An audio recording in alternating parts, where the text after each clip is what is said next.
thank you very much for this conversation. Firstly, I would like to know when PETA opened in the UK and how many affiliates do you have in the country?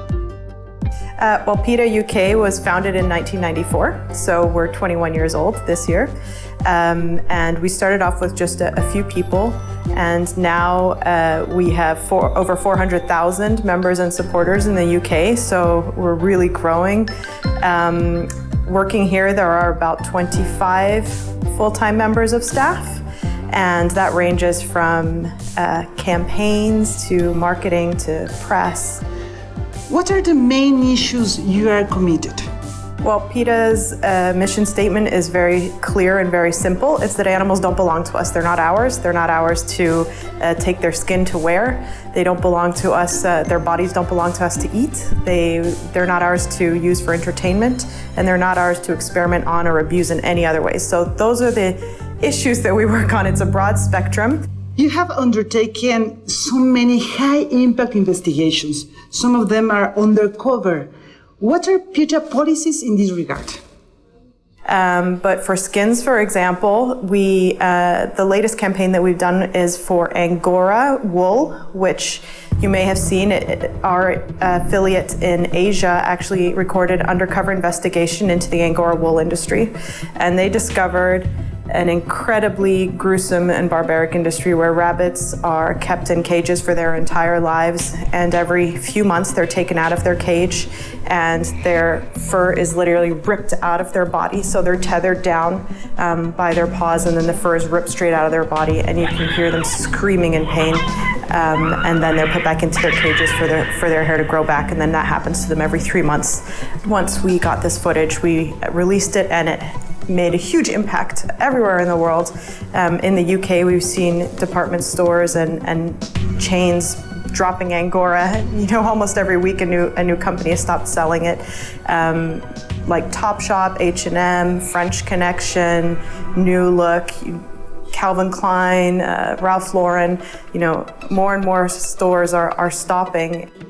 What comes first, a change on society or a change of the law? But you know, the law is slow to progress. I think people are actually, it's much more important to reach the consumers.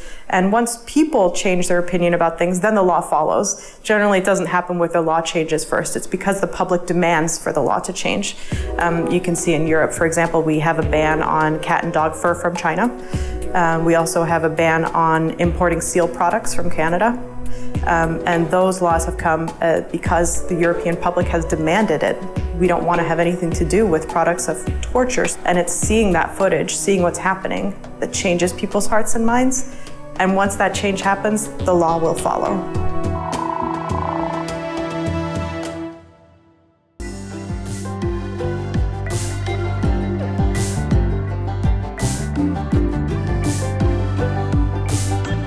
Mimi, is veganism a realistic idea? Has really been increasing a lot over the last few years. Veganism used to be something that was, that meant that you were a hippie, you were wearing sandals, and now it's the mainstream in the UK. You can go into a supermarket, you'll see everything very clearly labeled vegan, restaurants doing vegan promotions, and now 20% of 16 to 24-year-olds in the UK classify themselves vegetarian or vegan. So there's been a big shift in the UK in that way, which is wonderful, but in some ways we're still very far behind where we should be. Most animals in the UK that are bred for food are still raised in factory farms. So piglets and chickens and cows spend their whole lives in huge sheds by the thousands, where they never go outside, they never smell fresh air, they never see the sunlight, they never have the opportunity to raise their babies or do anything that's natural to them. And that's where the majority of the food, meat and animal products comes from in the UK. As well as other organizations, PETA has been accused of terrorism. Do you advocate those kind of activities? We are working to the principle of animal rights. It's a philosophy that is for all living beings, whether you have 2 feet, 4 feet, whether you have feathers, whether you have fins. We're for rights for all and nonviolence for all.